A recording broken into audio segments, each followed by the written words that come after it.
C'est-à-dire qu'en tant que chrétien, lors de vos prières, comment savoir ou comment reconnaître que la présence de Dieu est venue à vous?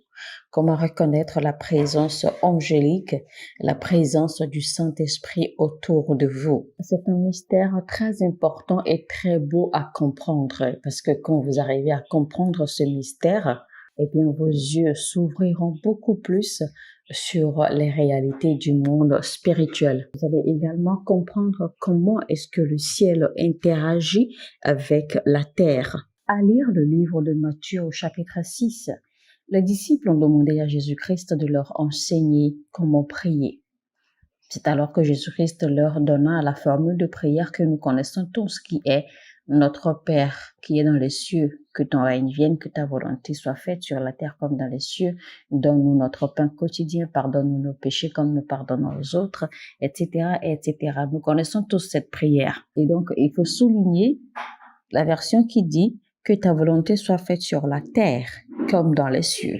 Prenez note de cela, soulignez cela, que ta volonté soit faite sur la terre comme dans les cieux. Avant de comprendre ce verset, il faut déjà connaître quelle était la volonté de Dieu. Quelle était donc la volonté de Dieu au commencement du temps et qui ne se manifeste plus aujourd'hui en notre temps? Parce que dans la prière du Notre Père, Jésus-Christ a dit clairement que ton royaume vienne et que ta volonté soit faite sur la terre comme dans les cieux. Donc il a dit que ton royaume vienne. Et donc cette expression que ton royaume vienne, ça veut dire que il existe une dimension du royaume de Dieu qui doit se manifester, c'est-à-dire une dimension physique qui doit se manifester dans le règne physique afin que la volonté de Dieu puisse s'accomplir. Parce que l'expression est stipulée comme ceci: que ton royaume vienne et que ta volonté soit faite. Donc il faut déjà que le royaume là se manifeste physiquement pour que la volonté de Dieu puisse s'accomplir sur la terre. Alors, vous qui entendez ce message maintenant et ceux qui nous suivent en ligne également, eh bien, nous prions toujours et nous demandons, nous disons, Seigneur, je veux accomplir ta volonté. Je veux voir ta volonté s'accomplir dans ma vie. Mais il faut savoir que vous ne pouvez pas accomplir cette volonté de Dieu sans avoir vu la manifestation de ce royaume en question dont Jésus-Christ parlait. Donc, vous ne pouvez clairement pas accomplir la volonté de Dieu sans un royaume. Je sais que beaucoup sont prêts à accomplir la volonté de Dieu. Beaucoup sont prêts à suivre les instructions de Dieu. Beaucoup se disent qu'ils sont prêts, d'accord, que chaque fois que si Dieu leur donne des instructions, qu'ils sont prêts à suivre, ils sont prêts à obéir, etc. Ils sont prêts à obéir à la lettre et tout. Mais non, ce n'est pas vrai. Je vais vous dire que ce n'est pas vrai parce que ça ne se fera pas de votre propre force. Vous savez, il est facile d'imputer à la chair certaines choses. Il est facile de dire, moi, je ne fais pas ceci. Moi, je ne fais pas cela. Il est facile de dire, moi, je ne fais pas ceci. Moi, je ne fais pas cela. Je ne vis pas de telle façon. Je n'ai pas tel style de vie, etc., etc. Il est très facile de dire ces choses. Mais la réalité est autre. Car toute chose qui est faite hors de Christ est vaine. Toute chose, toute action ou tout acte qui est posé en dehors de Christ ne compte absolument pas. Je prends par exemple une anecdote. Je vais utiliser ceci pour faire une illustration. Imaginez par exemple que j'ai de l'argent. Je suis immensément riche, je suis immensément fortuné. J'ai des milliers, des milliards de dollars. Et j'utilise ma fortune, par exemple, pour nourrir les pauvres, pour nourrir les orphelins, pour prendre soin des ayants besoin dans le monde entier et tout cela.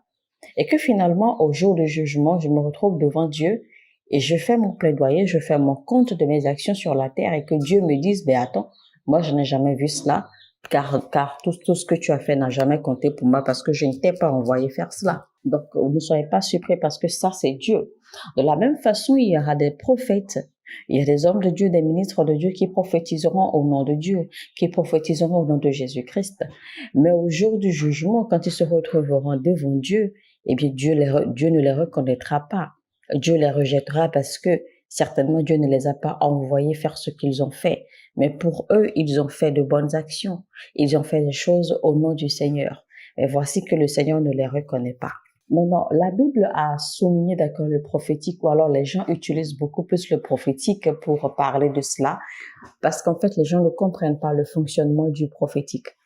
Parce qu'en réalité, le don prophétique peut fonctionner indépendamment de Dieu. Le don prophétique peut bel et bien fonctionner indépendamment de Christ, indépendamment de Dieu. Donc ces prophètes, au dernier jour, diront, nous avons prophétisé en ton nom.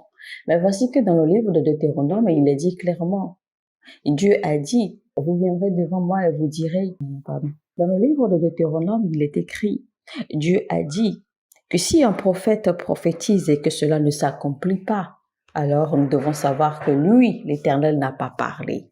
Parce que tant que lui, l'Éternel, a parlé et que le prophète prophétise, cela s'accomplira. Mais si un prophète prophétise et que cela ne s'accomplit pas, c'est que Dieu n'a pas parlé. C'est que Dieu n'a pas supporté cela ou Dieu n'est pas dedans. Donc ce n'est pas parce que quelqu'un prophétise au nom de Dieu, ce n'est pas parce que quelqu'un dit « voici le Seigneur a dit » ou « voici l'Éternel a dit ceci ». Cela ne veut pas forcément dire que Dieu a vraiment parlé. Donc c'est pour cela, même si j'ai tellement d'argent que je ne sais quoi faire avec et que je vais nourrir tous les sans et que je vais nourrir tous les orphelins dans le monde, je vais nourrir tous les sans-abri dans le monde. Tant que Jésus-Christ ne m'a pas envoyé faire cela, eh bien mes actes n'auront compté pour rien. Je voudrais que vous compreniez que ce sont là des réalités spirituelles. Ce sont là des vérités spirituelles que vous avez besoin d'apprendre, que vous avez besoin de connaître et de marcher avec. Alors, beaucoup ont semé dans le ministère de Jésus-Christ. Beaucoup ont semé dans le ministère et dans la vie des apôtres.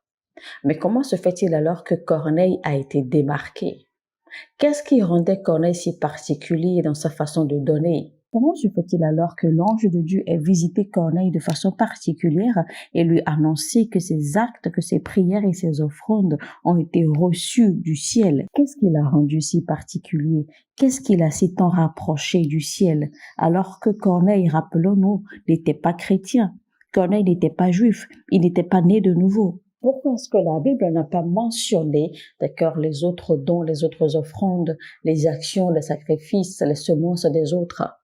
Vous avez beaucoup de semences, de sacrifices et de dons qui sont faits dans la maison de Dieu ne comptent pour rien finalement. Beaucoup de chrétiens font des dons, des semences, des sacrifices qui ne comptent même pas, que le ciel ne reconnaît même pas, simplement parce qu'ils n'ont pas la façon, ils ne connaissent pas la façon de donner ou la façon de faire. L'effectivité de la relation entre un enfant de Dieu et Dieu, eh bien, se trouve dans les cadres des ailes du royaume, ou alors dans les cadres du royaume. Car hors du royaume, il n'y a rien que vous fassiez, car hors du royaume, vous n'avez aucun pouvoir, vous n'avez aucune force, vous n'avez aucune efficacité. Hors du royaume, rien que vous fassiez qui soit accepté par Dieu. Rien de ce que vous ferez sera accepté par Dieu. Imaginez un peu que notre Seigneur Jésus-Christ, le Fils de Dieu, est le Messie, le Sauveur. Il est le Sauveur du monde et il est le seul chemin vers le Père. Car sans lui, il n'y a pas de salut. Sans Jésus-Christ, il n'y a pas de chemin vers le Père. Sans lui, il n'existe pas de salut. Il n'existe pas de rédemption. Mais figurez-vous que Jésus-Christ lui-même n'a pas pu prêcher hors d'Israël. Il ne pouvait pas prêcher en dehors de la cité d'Israël. Donc la juridiction de son pouvoir, la juridiction de son royaume, la juridiction de sa puissance se trouvait à l'intérieur de Israël. Si Jésus-Christ était sorti de Israël pour porter la bonne nouvelle, il n'aurait eu aucun impact. Il n'aurait eu aucune puissance, aucun pouvoir, aucune autorité, aucune prise. Donc sa juridiction, la juridiction que Dieu lui avait dessinée, c'était à l'intérieur des quatre coins, d'accord, ou des quatre vents de Israël, pas hors d'Israël. Mais quand Jésus-Christ envoyait ses disciples, il leur a dit « Allez dans les quatre coins du monde ». Parce que lui, Jésus-Christ, en fait, n'avait pas été envoyé dans les quatre coins du monde. Donc, Jésus-Christ n'avait pas été envoyé, d'accord, ou dans les quatre coins de la terre. Mais lui, il a envoyé alors les disciples dans les 4 coins de la terre pour pouvoir porter l'évangile. Parce que lui, Jésus-Christ, en fait, avait été envoyé seulement à la maison de Jacob, c'est-à-dire seulement à la nation Israël. Donc, Jésus-Christ avait été seulement envoyé aux Juifs, à Israël. Il n'avait pas été envoyé hors d'Israël. Vous avez des difficultés maintenant parce que vous êtes hors du royaume. Vous avez du mal maintenant. Vous avez des difficultés maintenant. Vous avez des difficultés dans votre vie parce que vous êtes hors du royaume en question. Et le problème ici, c'est que la plupart d'entre vous, vous avez été enseignés, ou on vous a enseigné, ou on vous a dit que le royaume de Dieu, en fait, ou que le royaume se trouvait dans le ciel. Mais non, ce n'est pas vrai. Le royaume ne se trouve pas dans le ciel. Jésus-Christ a dit, prêchez l'évangile du royaume.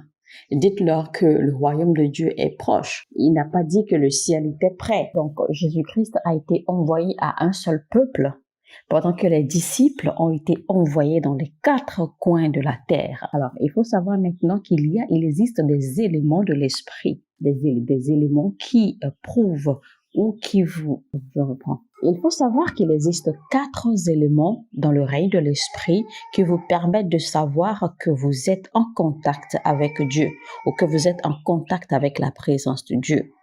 Et nous allons maintenant voir ces 4 éléments et les définir et voir leur importance et le pouvoir que ces éléments revêtent. Maintenant, vous devez comprendre que le Saint-Esprit, c'est Dieu. Quand on parle du royaume, le royaume, c'est un endroit. Et donc, quand on parle de royaume, ici, en fait, on parle de lieux, d'endroits, de régions, d'accord, et de cités qui ont été mises ensemble pour servir les objectifs de Dieu, pour servir au plan de Dieu.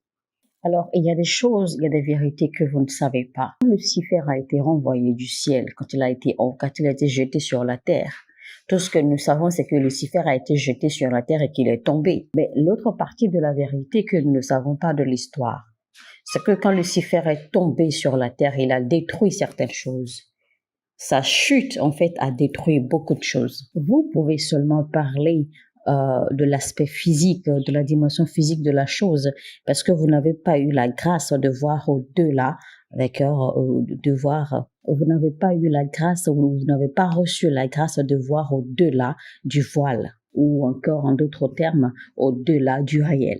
Donc, il y a certaines manifestations ou des événements ou des choses qui se produisent et qui vous font comprendre que vous êtes maintenant en contact du ciel ou que vous êtes maintenant en contact avec l'un des éléments du ciel. Et quand vous entrez en contact avec l'un de ces éléments du ciel, eh bien, il y a une présence de Dieu qui descend et qui repose sur vous. Et cette part de Dieu ou cette présence de Dieu repose sur vous et devient une partie de vous à cause de cette expérience que vous avez eue. Il est vrai qu'on vous a souvent enseigné de toujours avoir une expérience avec le Saint-Esprit, de toujours tout faire pour rencontrer le Saint-Esprit, ce qui est bon et ce qui est vrai, ce qui est juste à faire. Mais ce que vous ne savez pas, c'est qu'il y a un protocole à suivre. Il y a un protocole qui est dressé pour que cette rencontre ou que cette expérience se produise. Donc, il y a 4 éléments de l'esprit qui se manifestent et qui vous font voir ou qui vous font savoir que vous êtes en contact ou en présence de Dieu. Le premier élément, c'est le vent. Ensuite, il y a le feu. Ensuite, il y a l'eau. Et le 4e élément qui est très, très mystérieux, ce sont les pierres ou des cailloux, si on peut le dire ainsi.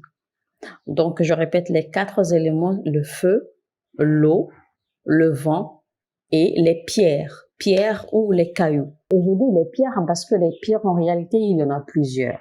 Maintenant, avant de continuer, je m'en vais vous poser cette question. Est-ce que vous vous êtes jamais posé la question, pourquoi le ciel parle tout le temps de l'or? L'or est une pierre précieuse, évidemment. Est-ce que vous vous êtes jamais posé la question, qu'est-ce que le ciel a à voir avec l'or? Pourquoi est-ce que chaque fois qu'on parle du ciel, on parle de l'or, on parle de pierres précieuses et surtout de l'or? Alors, vous savez que l'or, en fait, constitue un élément de commerce, un élément de prospérité, un élément d'échange sur la terre. Parce que les gens achètent et revendent l'or, les gens travaillent l'or, etc. Mais voici que la Bible nous fait comprendre que dans le ciel, en fait, l'or, on marche sur l'or. L'or est comme la poussière. On marche sur l'or dans le ciel.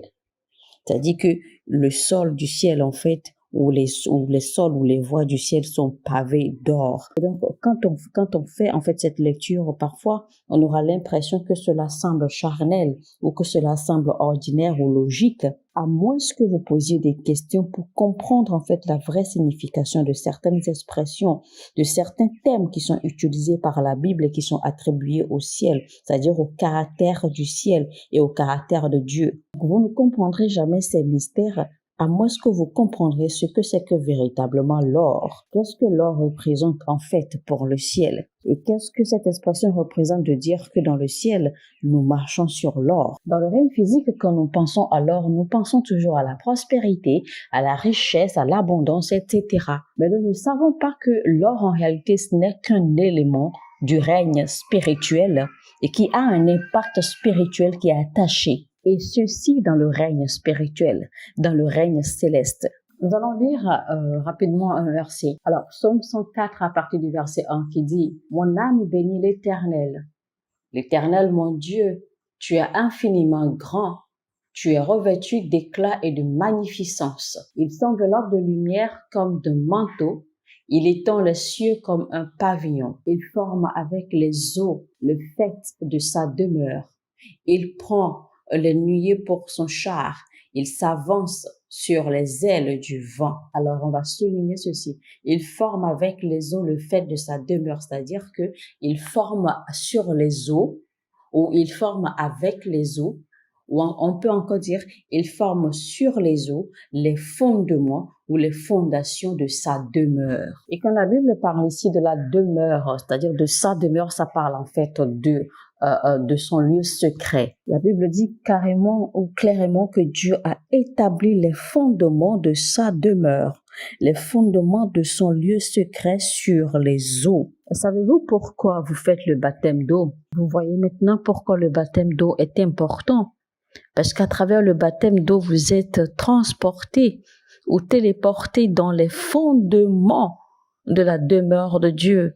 Et les fondements de la demeure de Dieu se trouvent dans les eaux. Donc, vous passez à travers le baptême de l'eau pour pouvoir en fait avoir accès à la demeure de Dieu, c'est-à-dire au lieu secret de Dieu. C'est pour cela que Jésus-Christ a demandé, a réclamé que Jean le baptise par l'eau, parce qu'il a dit qu'il fasse le baptême de l'eau afin que lui aussi accomplisse la justice de Dieu sur la terre. Donc Jésus-Christ, notre Seigneur Jésus-Christ, le Fils de Dieu lui-même avait besoin de l'élément, l'eau, afin d'accomplir la justice de Dieu.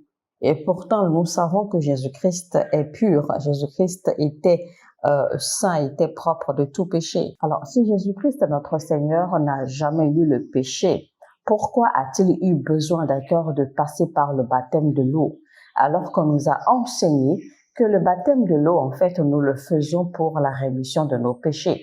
C'est-à-dire que nous faisons le baptême de l'eau pour être lavés, purifiés de nos péchés. En réalité, c'est ce qu'on nous a enseigné. Mais alors, comment expliquer que Jésus-Christ, notre Seigneur, soit passé par le baptême de l'eau alors qu'il était propre, il était saint de tout péché? Quelle était alors la raison pour laquelle il a fallu que Jésus-Christ, notre Seigneur, passe par le baptême de l'eau? Alors si vous faites attention, quand Jésus-Christ est entré dans l'eau et qu'il est sorti de l'eau, il y a eu une transformation, car il y a eu un événement qui s'est produit. Dès que Jésus-Christ est sorti de l'eau, les portes du ciel se sont ouvertes et la Bible dit et que l'on a entendu la voix du Père, la voix de Dieu qui se fit entendre.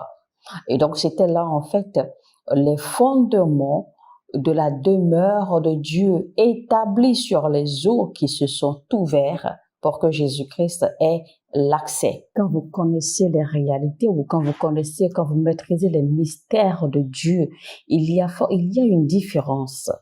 Il y a une marque entre vous et les autres. Il se fait une différence apparente, très évidente entre vous et les autres. Il y a une transformation dans votre vie spirituelle et physique. Alors imaginez par exemple qu'un homme de Dieu ait eu la révélation de Dieu d'utiliser l'eau, par exemple durant ses services ou durant ses séances de prière, d'utiliser l'eau, d'accord, d'asperger l'eau sur les gens lors des sessions de prière. Et des gens sont guéris, des transformations sont faites et des changements sont faits dans la vie des gens. Et ceci même à travers le monde entier, c'est-à-dire que des âmes sont sauvées par cela.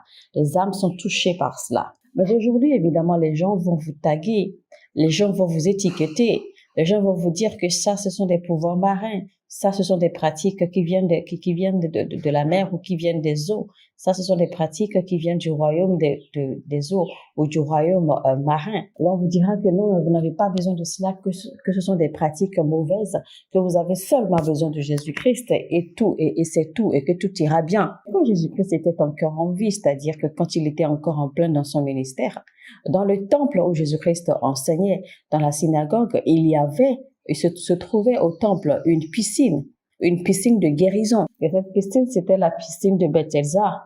Et cette piscine existe encore aujourd'hui. Jusqu'à ce jour, cette piscine existe encore. Elle est toujours là où elle a toujours été. Donc, cette piscine, en fait, était une révélation que Dieu a donnée, d'accord, aux prêtres dans le temps pour bâtir cette piscine dans ce temple particulièrement. Cela ne veut pas dire, en fait, que tous les temples ou que toutes les synagogues doivent avoir une piscine. Non. Mais cette piscine, particulièrement dans le temps, Dieu avait demandé que cette piscine que cette synagogue qu'il soit bâti cette piscine dans cette synagogue, c'est-à-dire dans ce temple, dans le but de guérir les gens. Et donc, tout le monde savait que cette piscine, tout le monde connaissait le but de la piscine. Tout le monde savait qu'il y avait un ange qui descendait pour remuer l'eau de la piscine et que quiconque tombait dans l'eau de la piscine ou quiconque était touché par l'eau de la piscine était guéri de toute affliction et de toute infirmité. Mais parce que les chrétiens d'aujourd'hui sont devenus tellement corrompus et bornés, eh bien, dès qu'ils voient un ministre de Dieu, dès qu'ils voient un ministère utiliser l'eau ou appliquer l'eau, eh bien, la première chose à laquelle ils pensent tout de suite, c'est que cela vient du royaume des eaux. Les chrétiens appliquent cela immédiatement, attribuent cela immédiatement au royaume des eaux. Et moi, je trouve ça vraiment trop bête. Je trouve ça insensé, en fait, d'avoir une sorte de mentalité figée, comme si c'était le pouvoir ou le royaume des eaux qui avait créé les eaux, bien comme si c'était les esprits marins qui avaient créé les eaux ou qui avaient inventé l'eau. Chaque homme de Dieu, chaque ministre de Dieu qui reçoit un mandat de Dieu, reçoit également non seulement son message, mais reçoit également la révélation, d'accord, liée à son mandat, de quel élément utiliser, c'est-à-dire de sur quel élément se concentrer dans son ministère. Il y a des hommes de Dieu qui ont reçu dans leur révélation de se concentrer sur l'élément l'eau. Il y en a qui ont reçu de se concentrer sur l'élément le feu. Il y en a qui ont reçu dans leur mandat de se concentrer sur l'élément peut-être le vent ou l'huile ou encore. Il y en a qui ont reçu le mandat d'utiliser l'huile d'onction. Mais ce n'est pas tous les hommes de Dieu qui ont reçu le mandat d'utiliser l'huile d'onction, par exemple. Il y a eu des hommes de Dieu très révélateurs dans le temps, mais qui n'ont pas eu dans leur mandat, dans leur révélation divine d'utiliser l'huile d'onction. Il y en a eu qui ont eu dans leur révélation divine d'utiliser dans leur mandat l'eau. Et donc, ceux qui utilisent l'eau, il ne faut pas tout de suite les condamner, il ne faut pas tout de suite les étiqueter comme s'ils utilisaient ou dire par exemple les diaboliser et dire qu'ils utilisent l'eau qui vient du royaume des eaux ou des forces marines, etc. Mais non, parce qu'il faut également savoir que l'eau est le premier élément spirituel qui est utilisé dans le ciel. L'eau est un élément ancestral ou c'est l'élément le plus ancien que Dieu ait créé. Et c'est à travers les eaux que vous avez accès au lieu secret, à la demeure de Dieu. Et c'est pour cela qu'il y a certains bénéfices, certains avantages dont vous ne pourrez jamais jouir en tant qu'enfant de Dieu tant que vous n'avez pas eu le baptême de l'eau. Et moi, personnellement, je crois que tout le monde devrait être baptisé. Parce que Jésus-Christ lui-même a dit, si tu es croyant, si tu crois, alors tu dois être baptisé. Il y a une raison particulière, il y a une raison bien précise pour laquelle Jésus-Christ a dit cela. Donc, les fondements de la demeure de Dieu, du lieu secret de Dieu se trouvent dans l'élément qui est l'eau. C'est pour cela, pour être purifié par Dieu, il est nécessaire d'avoir une rencontre divine avec lui. Souvenez-vous quand Moïse préparait les Lévites pour qu'ils deviennent prêtres comme Dieu avait instruit. Il fallait que les Lévites passent par une purification de l'eau pendant 7 jours. Mais l'eau n'est pas juste un élément de purification, c'est également un élément qui vous fait entrer dans le lieu secret de Dieu. C'est un élément qui vous fait pénétrer dans la demeure de Dieu. Je ne sais pas si quelqu'un a déjà expérimenté ceci, mais imaginez par exemple que vous êtes en pleine adoration, c'est-à-dire que vous êtes concentré chez vous, vous êtes en train d'adorer Dieu tranquillement, vous êtes vraiment profondément investi là-dedans et soudainement, vous commencez à ressentir des gouttes d'eau qui vous tombent dessus. Vous avez l'impression, vous êtes tellement étonné que vous regardez partout, vous cherchez à voir s'il pleuvait ou si l'eau tombait de quelque part. Mais vous sentez simplement qu'il y a des gouttes d'eau qui vous tombent dessus de nulle part. Mais il faut juste savoir que vous êtes entré ainsi, vous avez ainsi eu accès, d'accord, au fondement, c'est-à-dire au lieu secret de Dieu. Vous avez ainsi eu accès à la demeure de Dieu. Parce que vous n'avez pas cette connaissance, parce que vous n'avez pas cette révélation, eh bien, vous n'avez pas su comment renforcer cela pour demeurer dans cette dimension. Alors qu'en temps normal, quand vous arrivez, quand un portail spirituel s'ouvre dans la dimension de Dieu pour vous, votre but normalement est de tout faire pour y demeurer et de grandir à partir de là et non d'en sortir. Mais le problème que nous avons souvent, c'est que la plupart d'entre nous, nous avons toujours des expériences spirituelles. Nous avons des événements spirituels. Nous avons des portails spirituels qui s'ouvrent dans la dimension de Dieu pour nous. Mais parce que nous n'avons pas la connaissance qu'il faut, nous n'avons pas la révélation nécessaire qu'il faut, eh bien, nous ne reconnaissons pas, d'accord, ces saisons, nous ne reconnaissons pas ces ouvertures, ces expériences spirituelles qui s'ouvrent à nous. Et donc, nous ne savons pas comment y pénétrer, nous ne savons pas comment y demeurer. Et nous en ressortissons rapidement.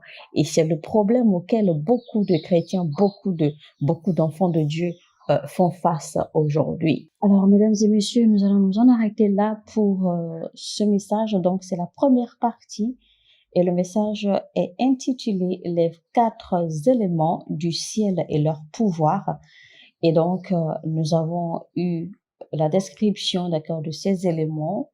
Nous avons fait l'introduction et là, nous avons parlé du premier élément qui est l'eau.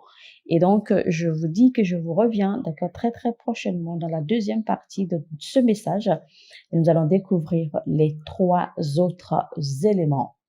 Donc, c'était donc le message du prophète Lovie Elias. Si ce message vous a édifié, si cela vous intéresse, d'accord, de recevoir la suite, de connaître, de découvrir ces 4 éléments qui vous permettent de savoir quand vous avez un contact avec le ciel ou avec Dieu et comment faire surtout en fait pour avoir ce contact avec Dieu et y demeurer.